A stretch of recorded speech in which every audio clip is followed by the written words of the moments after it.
What if the wealth you prayed for came with a curse you couldn't see? Mrs. Bucky was married to a man who was very, very poor.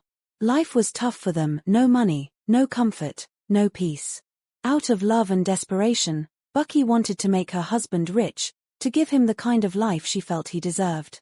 One day, her close friend took her to a barber, a native doctor who was known for making people wealthy through powerful charms. When they got there, the barber insisted that the husband must come along too.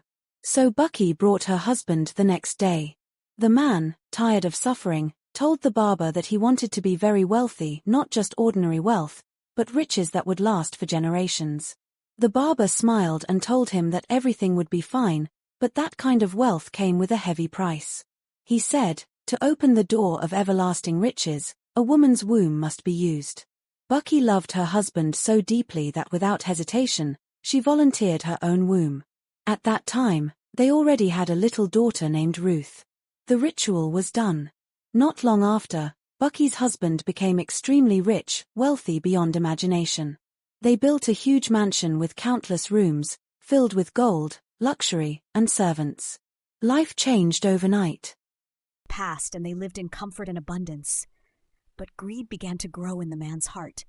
He wanted more. He wanted his riches to last forever, for 7 generations. So he went back to the Baba who made him rich and asked for generational more wealth. The native doctor looked at him and said, "It can be done, but this time the price is not just a woman's womb anymore.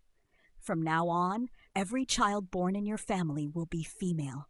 None of them will be able to stay with their husband. They will all keep coming back to your house. No one will ever leave. The house will never lack woman, and they will all despise men with all of their heart." But after having a daughter with the man agreed.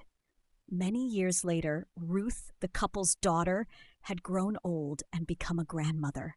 She had a daughter named Dakari, and Dakari had a daughter named Bukumi. Just as the Baba said, all the women lived in the same mansion: Buki, Ruth, Dakari, and now Bukumi. The house was large, with countless rooms and women without husbands. They never stayed with their husbands, and every daughter always came back home either pregnant or after given birth.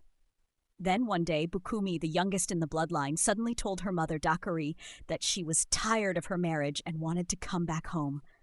Dakari was shocked because Bukumi was pregnant and her marriage had been peaceful, loving, and strong. Why this sudden change? That was when Dakari realized something was deeply wrong. The same curse that had followed her mother and grandmother had now come for her daughter. Confused and frightened, Dakari began to pray and fast, asking God to reveal what was hidden. During her prayers, the truth came out, the dark covenant made by her great-grandparents, Bucky, and her husband. Dakari wept bitterly. The wealth that brought comfort had chained every woman in the family. Dakari intensified her prayers, fasting day and night, crying to God for mercy. It was a long battle, spiritual and emotional, but finally, the curse was broken. From that day, peace returned to the family. The women were free to live their lives, to marry and stay with their husbands. The house that once held them captive became just a house again, no longer a prison of wealth and sorrow. But the story of Mrs. Bucky and her husband lived on, a warning that some riches come too heavy for the heart to carry.